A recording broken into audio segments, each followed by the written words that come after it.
Los ángulos forman una parte fundamental en nuestras vidas sin que nos diéramos cuenta muchas veces. Por ejemplo, el ángulo de inclinación de la Tierra respecto a un eje vertical es aproximadamente 23.4 grados y es el principal factor por el cual existe la variación climática estacionaria en los hemisferios norte y sur de nuestro planeta.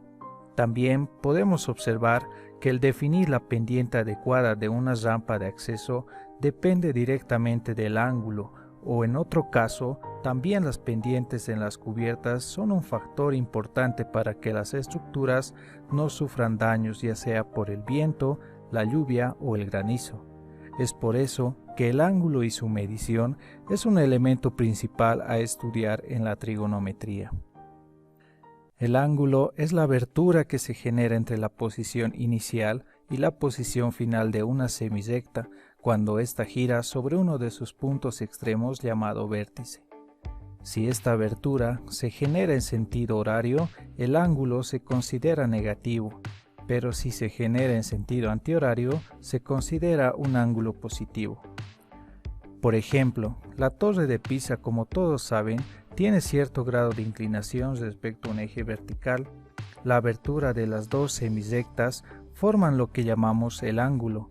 Este ángulo puede ser nombrado por una letra mayúscula, una letra griega o por un grupo de letras que representan el nombre de las semirrectas y el vértice.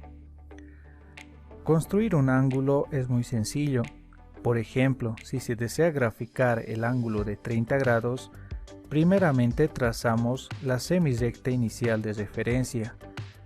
Hacemos uso de un transportador y ubicamos el centro del mismo en el origen de la semirrecta.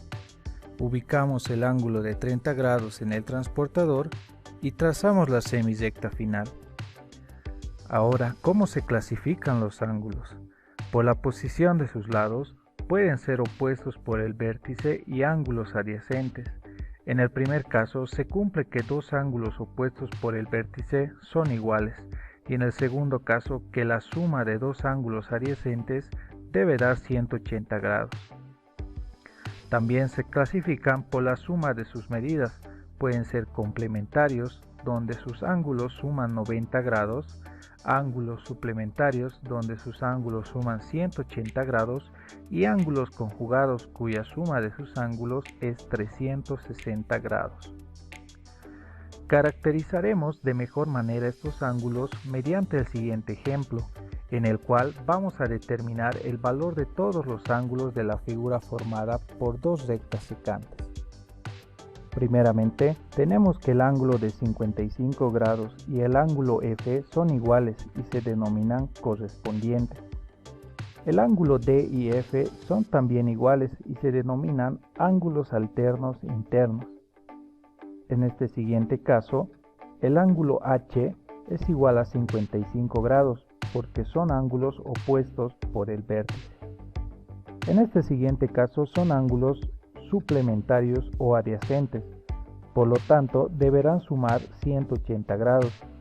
Despejando de esta ecuación, se tiene que el ángulo C es igual a 125 grados.